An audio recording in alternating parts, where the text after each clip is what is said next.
Untuk bacaan Injil, kita baca menurut kesaksian Yohanes, yaitu Injil Yohanes pasal 10 ayat 11 hingga ayatnya yang ke-18.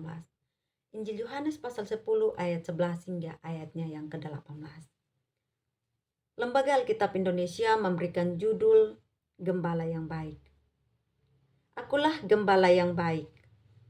Gembala yang baik memberikan nyawanya bagi domba-dombanya. Demikianlah Injil Tuhan Yesus Kristus. Berbahagialah bagi setiap orang yang mendengarkan sabda Tuhan dan yang memeliharanya.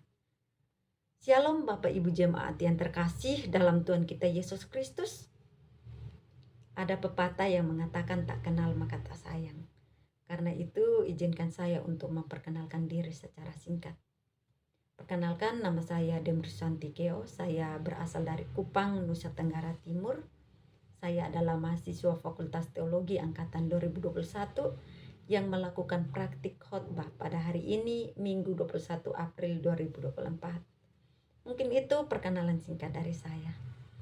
Bapak Ibu Jemaat Tuhan yang terkasih, yang menjadi tema bagi kita pada minggu ini, pada hari ini, yaitu gerak sang gembala menata kehidupan. Di sebuah desa yang hijau dan subur, tinggallah seorang gembala yang baik hati bernama Pak Kias. Pak Kias ini merupakan seorang gembala sapi. Setiap hari, Pak Kias membawa kawanan sapinya ke padang rumput yang luas dan memastikan agar setiap sapi yang digembalakannya ini mendapatkan cukup air dan makanan. Pak Kias selalu menghitung sapi-sapinya ini satu persatu saat mereka keluar dan juga saat mereka kembali ke kandang, untuk memastikan agar tidak ada sapi yang terluka atau hilang. Namun pada suatu hari, Pak Kias menyadari bahwa salah satu sapinya yang paling muda tidak ada di antara kawanan sapi yang lain. Dan tanpa ragu, Pak Kias selalu meninggalkan sapi-sapi yang lain itu di dalam kandang dan pergi mencari sapi yang hilang tersebut. Pak Kias menelusuri setiap jalan yang mereka lewati setiap hari. Ia mencari di setiap semak-semak. Lalu pada akhirnya ia menemukan sapi miliknya itu terjebak di antara batu-batu besar. Dengan penuh kasih, Pak Kias lalu menuntun dan membawa sapinya itu kembali ke kandang. Dan setibanya di sana, Pak Kias langsung merawat kaki dari sapi muda itu. Karena kaki dari sapi muda itu terluka akibat terhimpit oleh batu tadi. Bapak Ibu Jemaat Tuhan yang terkasih, gereja sebagai domba-domba milik Kristus diajak untuk menghayati kembali panggilannya, yaitu supaya terlibat dalam gerakan Allah untuk menata kehidupan. Beberapa narasi telah kita baca tadi sangat menolong kita untuk memahami tentang gerak Allah demi terwujudnya tatanan kehidupan yang penuh dengan damai sejahtera. Injil Yohanes pasal 10 ayat 11 hingga ayatnya yang ke-18 memberikan gambaran yang sangat jelas mengenai siapakah Kristus bagi kita. Jemaat Tuhan yang terkasih, perumpamaan atau metafora adalah salah satu cara yang digunakan oleh Yesus untuk menyampaikan maksud dari pengajarannya tersebut. Hal ini dipilih oleh Yesus dengan tujuan untuk mempermudah para pendengarnya dalam menangkap pesan yang hendak disampaikan. Nah, dalam bacaan ini, Bapak Ibu Saudara-saudara yang terkasih, Yesus memakai metafora gembala dalam menjelaskan tugas pelayanannya kepada umat manusia. Dalam penjelasan ini, Yesus mengungkapkan bahwa dirinya adalah gembala yang baik. Nah, Bapak Ibu Saudara-saudara yang terkasih, menjadi gembala bukan sebuah pekerjaan yang mudah. Karena di dalamnya tersirat dengan jelas tentang adanya tugas dan tanggung jawab yang sangat besar. Dan juga memiliki resiko yang besar pula. Bapak Ibu Saudara yang terkasih, namun demikian memang ada gembala yang seenaknya saja bekerja. Inilah yang diungkapkan oleh Yesus dalam Injil Yohanes pasal 10 ayat 11 hingga ayatnya yang ke-18. Orientasinya bukan pada kebaikan dan kehidupan para domba. Ini yang dijelaskan oleh Yesus tentang gembala-gembala upahan. Bapak Ibu Saudara yang terkasih, di sini terlihat jelas ada kontras yang sangat jelas tertulis tentang Yesus sebagai gembala yang baik dengan perbedaan antara gembala-gembala upahan. Bapak Ibu Saudara yang terkasih, Yesus sebagai gembala yang baik. Kita sebagai umatnya merupakan domba-dombanya. Ada 3 hal penting yang dikerjakan oleh gembala yang baik. Yaitu yang pertama, ia mau memberikan nyawanya bagi domba-dombanya. Hal ini berarti bahwa ada kesediaan untuk mengorbankan segala yang dia miliki, bahkan sekalipun nyawanya sendiri. Bapak Ibu Saudara yang terkasih, hal kedua yang dikerjakan oleh sang gembala yang baik adalah dia mengenal setiap domba-dombanya dengan baik. Karena di hadapannya tak ada satupun yang tersembunyi. Lalu yang ketiga, gembala yang baik membuka diri untuk memberikan kasih yang sama kepada domba-domba yang lain yang ada di luar kandangnya. Kasih yang dimilikinya ini bersifat inklusif yang artinya bahwa menyeluruh tanpa meninggalkan salah satunya. Saudara-saudara yang terkasih dalam Tuhan kita Yesus Kristus, di sini Yesus menggambarkan dirinya sebagai gembala karena ia ingin mengemukakan kembali tentang pengalaman Daud terhadap pemeliharaan Allah sebagaimana yang tertulis dalam Mazmur pasal 23. Pada bagian ini berisi tentang pengakuan Daud yang menggambarkan keberadaan Allah dalam kehidupannya sebagai gembala yang baik. Kebaikan sang gembala tampak dalam tindakannya. Sang gembala mau memenuhi setiap kebutuhan domba-dombanya. Setiap domba dibawa ke padang rumput yang hijau, dituntun ke air yang tenang. Hal ini menjadi gambaran akan terpenuhinya kebutuhan dasar manusia untuk tetap hidup. Bapak Ibu jemaat Tuhan yang terkasih, selanjutnya kebutuhan akan rasa aman dan nyaman selalu diberikan oleh sang gembala yang baik.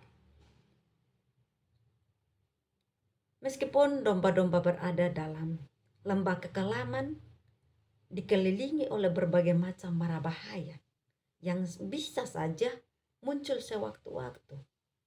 Tetapi kekuatan dan kuasa sang gembala cukup untuk menjadi jaminan bagi keselamatan mereka.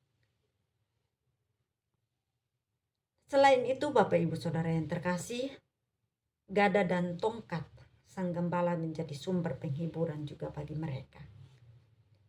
Injil Yohanes 10 ayat 11 hingga ayat yang ke-18 dan Mazmur 23 memberikan penjelasan yang lengkap tentang bagaimana gerak Allah lewat karya-karyanya.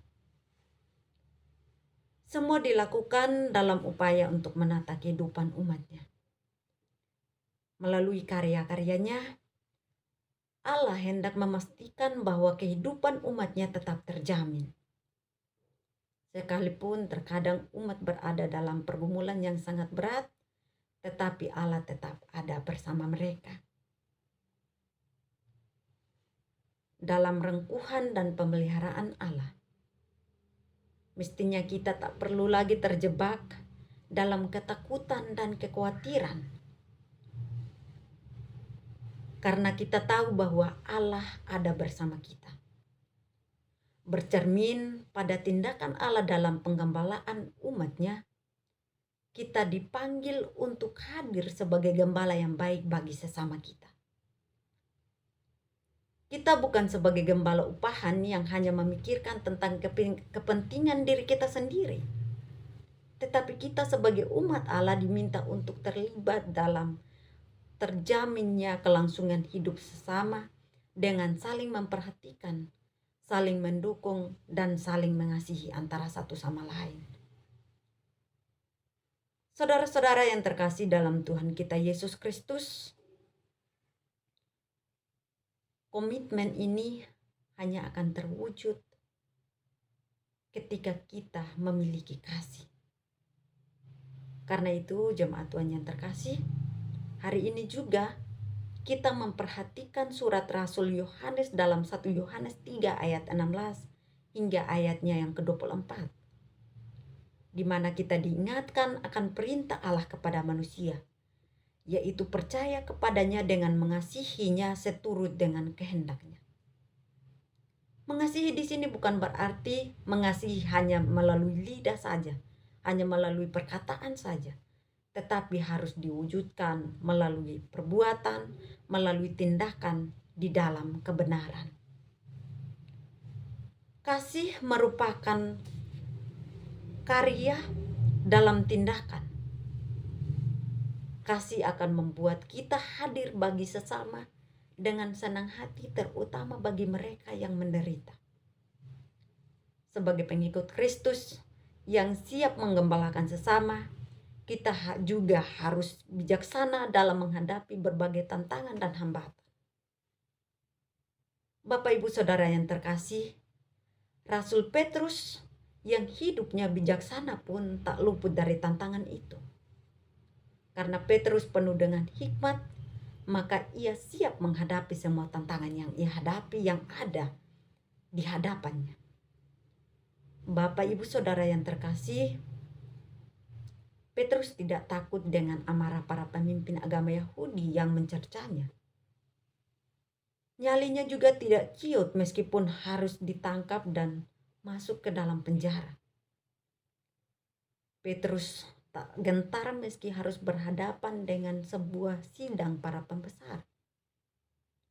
Mengapa demikian? Karena ia dipenuhi oleh kuasa Roh Kudus. Hikmat Allah membuat Petrus dengan rendah hati mengakui bahwa semua pencapaian yang dikerjakannya itu bukan karena kehendak dan kehebatannya sendiri, melainkan karena kuasa dan campur tangan Tuhan. Saudara-saudara yang terkasih dalam Tuhan kita Yesus Kristus, di tengah hiruk pikuk kehidupan yang penuh dengan tantangan dan persoalan dalam berbagai wujud penderitaan, seakan menjadi santapan harian bagi kita. Setiap saat dengan mudah kita mendengar dan melihat berbagai keprihatinan yang muncul dalam masyarakat yang ada di sekitar kita. Atas situasi tersebut, apa tindakan kita? Apakah kita akan memilih untuk diam? Ataukah kita akan memilih untuk mewujudkan pemulihan bagi mereka?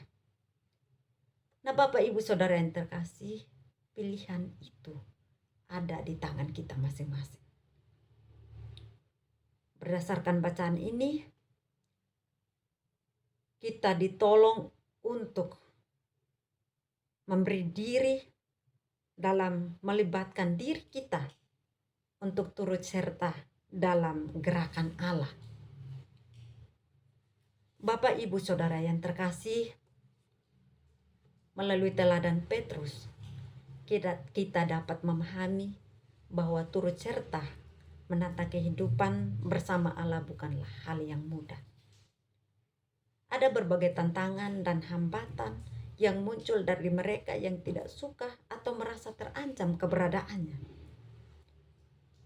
Namun dengan pertolongan kuasa Roh Kudus, Petrus dimampukan menjadi pribadi yang berani dan tetap penuh dengan kerendahan hati. Bapak Ibu jemaat Tuhan yang terkasih dalam Tuhan kita Yesus Kristus, gerak Sang Gembala yang agung dalam menata kehidupan begitu nyata dalam sepanjang kehidupan kita. Dengan kekuatan kasih, Dia mau memastikan bahwa kehidupan di atas muka bumi ini, secara khusus kehidupan umatnya, terpelihara dan terjaga dengan baik. Oleh karena itu, marilah kita memberi diri untuk mengarahkan hati kepada gerak Sang Gembala dalam menata kehidupan. Kiranya setiap tindakan dan karya-karya kita menjadi kata yang lebih bermakna bagi sesama kita. Dengan kuasa dan campur tangan kuasa Roh Kudus, kiranya kita juga dimampukan untuk tetap setia terlibat bersama Sang Gembala yang aktif menata kehidupan umatnya. Kiranya Tuhan menolong dan memberkati kita dengan firman-Nya. Amin.